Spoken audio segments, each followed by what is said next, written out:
Good Friday पूरे विश्व में मनाया जा रहा है, लेकिन गुड फ्राइडे कोई खुशी का त्योहार नहीं है, बल्कि ये मातम का दिन है, गम का दिन है, शोक मनाने का दिन है। क्योंकि इस दिन ईसाई धर्म के प्रवर्तक ईसा मसीह जी को क्रूस पर चढ़ाया गया था और उनके हाथों पैरों में मोटी मोटी कीलें ठोक दी गई थी। 6 घंटे तक उन्हें उसी हालात में रखा गया था। उसके बाद उनकी मृत्यु हो गई थी। कितना अत्याचार किया गया था उस महापुरुष पर। थोड़ा सा विचार करके देखो, क्या बीती होगी उस समय उस महापुरुष पर। दोस्तों, जिस दिन ये अत्याचार किया गया था ईसा मसीह जी पर, उस दिन शुक्रवार अर्थात फ्राइडे था और आज उस दिन को शोक दिवस अर्थात गुड फ्राइडे के रूप में मनाया जाता है। दोस्तों, ये कोई नई बात नहीं है। जब जब इस धरती पर कोई ऐसा महापुरुष आता है जो समाज में बदलाव लाना चाहता है, समाज को नई दिशा देना चाहता है, तो उसके साथ हमेशा ही इस समाज ने, धर्म के ठेकेदारों ने ऐसा ही किया है। जितने भी महापुरुष आए हैं, जिन्होंने भी समाज के कल्याण के लिए बीड़ा उठाया है, कदम बढ़ाया है, समाज के हित के लिए, समाज के कल्याण के लिए सोचा है, तो उस समय के तथाकथित धर्म के ठेकेदारों ने उन महापुरुषों के साथ बहुत ही बदसलूकी की है और बहुत ही ज्यादा अत्याचार किया है। जब तक वो जीवित रहे उनको सुकून से नहीं रहने देते हैं, बहुत अत्याचार करते हैं। लेकिन जब वह महापुरुष शरीर को छोड़कर चले जाते हैं, तब लोग उनकी पूजा शुरू कर देते हैं। लेकिन उनके जाने के बाद पूजा करने से कोई फायदा नहीं है, क्योंकि जीवित रहते वो जितना लाभ दे सकते थे, जितनी उनकी सामर्थ्य थी, वह उतना लाभ आपको जीवित रहते दे सकते थे। लेकिन हम जीवित रहते उनको मानते ही नहीं हैं, उनकी बातों पर विचार करते ही नहीं हैं। मरने के बाद हम उनकी पूजा शुरू कर देते हैं, उनकी मूर्ति बना लेते हैं, उनको भगवान सिद्ध कर देते हैं। लेकिन हमें जीवित रहते उनको समझना होगा। दोस्तों, ऐसे ही एक महापुरुष के बारे में हम आपको बताने जा रहे हैं। जैसे गुरु नानक देव जी, कबीर साहिब जी, ईसा मसीह जी, मीराबाई जी और भक्त प्रहलाद जी। जब तक ये महापुरुष जीवित थे, उनके साथ लोगों ने अत्याचार ही किया है। इन महापुरुषों की तरह अत्याचार एक और महापुरुष पर इस समय हो रहा है, तथाकथित धर्म के ठेकेदारों के द्वारा। धर्म के ठेकेदार नहीं चाहते कि मानव समाज का कल्याण हो। वे हमेशा ही जनता को बरगला कर रखना चाहते हैं, डरा धमका कर रखना चाहते हैं, ताकि उनकी रोजी रोटी चलती रहे। इसलिए वह ऐसे महापुरुषों का विरोध करते रहते हैं, क्योंकि वह महापुरुष समाज कल्याण के लिए इस धरातल पर अवतरित हुए हैं। समाज के कल्याण के लिए उनका ज्ञान, उनके कार्य सारे समाज हित के लिए।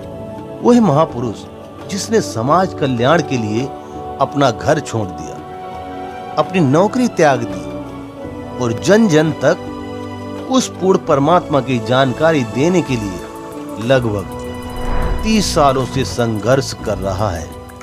लोगों के द्वारा किए गए अत्याचार को सहन कर रहा है। दोस्तों, अब हम आपको बता दें, अब आपके मन में भी सवाल उठ रहा होगा कि ईसा मसीह जी को तो सब जानते हैं, प्रहलाद जी को भी सभी जानते हैं और मीराबाई को भी सभी जानते हैं और गुरु नानक देव जी को भी सभी जानते हैं। लेकिन इस समय ऐसा कौन सा महापुरुष है जिसके साथ इन जैसा ही अत्याचार हो रहा है?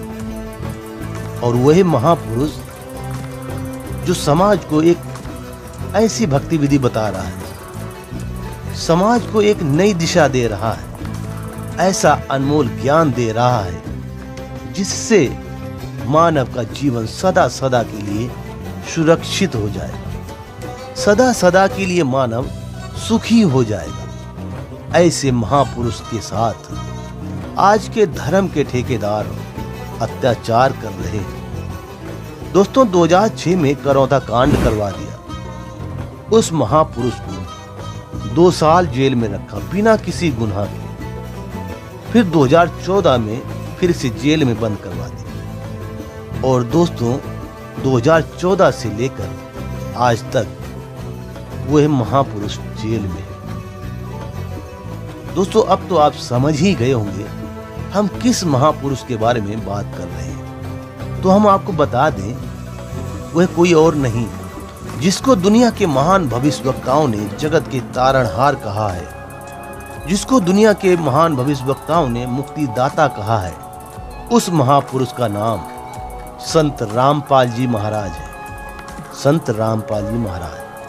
लेकिन विश्व का मानव समाज उस मसीहा को अभी भी नहीं पहचान पा रहा है, और यही गलती हमने पहले भी की थी, उन महापुरुषों को ना पहचान कर। लेकिन अब हम समझदार हैं।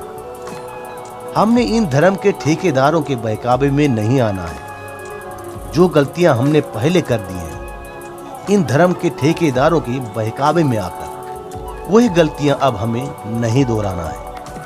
अब हमें पहचानना होगा और संत रामपाल जी महाराज जी को जानना होगा, क्योंकि संत रामपाल जी महाराज ही वो मसीहा हैं जिनके बारे में हिंदुस्तान ही नहीं बल्कि अन्य देशों के भविष्यवक्ताओं ने भी संत रामपाल जी महाराज जी के बारे में बहुत सी भविष्यवाणियां कर रखी हैं। और उन भविष्यवाणियों से सिद्ध होता है कि संत रामपाल जी महाराज ही वही महापुरुष हैं जो इस दुनिया के मानव समाज को काल लोक से मुक्ति दिलाएंगे, जो उस पूर्ण परमात्मा की भक्ति करवाकर मानव एक सही और सटीक राह दिखा रहे हैं। तो दोस्तों, आपसे हाथ जोड़कर करबद्ध प्रार्थना है कि एक बार संत रामपाल जी महाराज जी के बारे में जानने की कोशिश जरूर करें।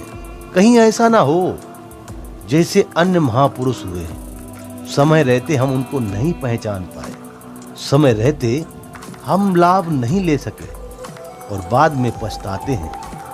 आपसे हाथ जोड़कर प्रार्थना है, संत रामपाल जी महाराज जी के बारे में गहराई से जानना।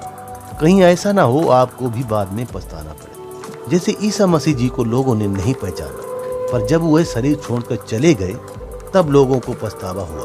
और आज पूरे विश्व में लगभग 31.5% लोग ईसा मसीह जी को मानने वाले हैं पूरे विश्व में, जो उन्हें प्रभु ईश्वर मानकर उनकी पूजा करते हैं।